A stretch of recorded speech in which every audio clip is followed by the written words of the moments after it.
Hey there! Welcome to Curious Cubs. I'm so glad you're here. Let's get ready for another awesome adventure in science. Hello, Curious Cubs. Welcome back to our fun science series, Life Processes in Animals. In today's episode, we're going to learn about a very important system in our body. Circulation in animals, the blood and heart system. So, are you ready? Let's begin. Children, our body needs oxygen, food, and water to stay alive. But how do these things reach every part of the body, like the brain, hands, legs, and toes? The answer is circulation. Circulation means blood travels through the body, carries oxygen and food, and removes waste materials. And the system that does this work is called the circulatory system.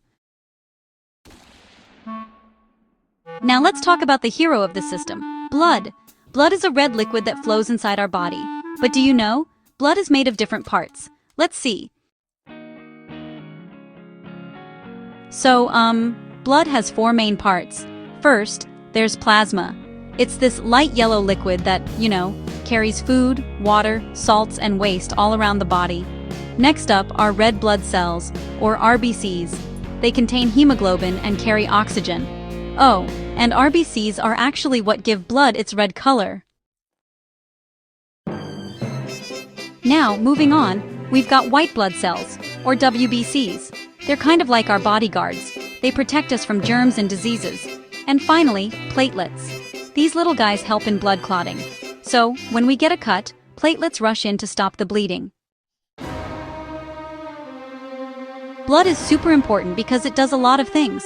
It carries oxygen to all parts of the body, brings digested food to our cells, removes carbon dioxide and waste, protects us from infections, and helps in healing wounds. So just remember, blood means transport, protection, and healing. So blood flows in these special tubes called blood vessels. There are, three types.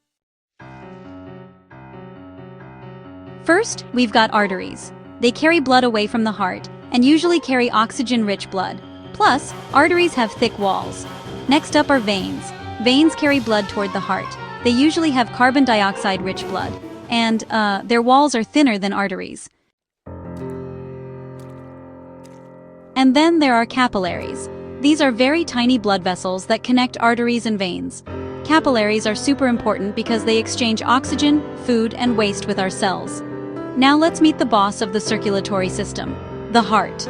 Our heart works like a powerful pump. It pumps blood day and night without stopping. So, the heart has four chambers. Yeah, that's right, four. There are two upper chambers called atria, which are the right atrium and the left atrium. And then, there are two lower chambers called ventricles. That's the right ventricle and the left ventricle. The atria receive blood, while the ventricles pump blood out of the heart. Pretty cool, huh? Let's see how blood travels through your body, step by step. First, blood with carbon dioxide comes to the right atrium. Then, it moves to the right ventricle. Next, it goes to the lungs, where carbon dioxide goes out and oxygen comes in. Oxygen-rich blood returns to the left atrium and then it moves to the left ventricle. Now the blood is pumped to the whole body. After giving oxygen to your cells, it comes back to the heart again. This continuous journey is called blood circulation. Have you ever felt your heartbeat? If you place two fingers on your wrist, can you feel that thump-thump? That is called your pulse. Pulse means the number of heartbeats per minute. When we run or play, our heart beats faster and the pulse rate increases. But when we rest, our heart beats slowly. Isn't that interesting? Do small animals have blood like us? Well, not always. So, let's talk about earthworms. Earthworms have a simple circulatory system with tubes and pumping vessels. They don't have a real heart like humans, but they do have heart-like loops. Now let's think about insects, like cockroaches. They have open circulation. That means blood doesn't travel in closed vessels. Instead, it flows freely around organs in spaces called sinuses. Let's quickly revise just to make sure we remember everything. Circulation means transport of materials in the body. Blood has plasma, red blood cells, white blood cells, and platelets. There are arteries, veins, and capillaries. The heart has atria and ventricles. Remember the blood circulation pathway? And don't forget about pulse rate. Plus, simple organisms like earthworms and insects have different kinds of circulation. Great job, Curious Cubs! Let's see how much you learned. Pause after each question and think, okay? Here we go. Question 1. Which blood cells carry oxygen? Is it A. White blood cells, B. Red blood cells, C. Platelets, or D. Plasma? Next, question 2. Which blood vessels carry blood away from the heart? Is it A. Veins, B. Capillaries, C. Arteries, or D. Nerves? Now, question 3. Which part of blood helps in clotting? Is it A. Plasma, B. Red blood cells, C. Platelets, or D. Water?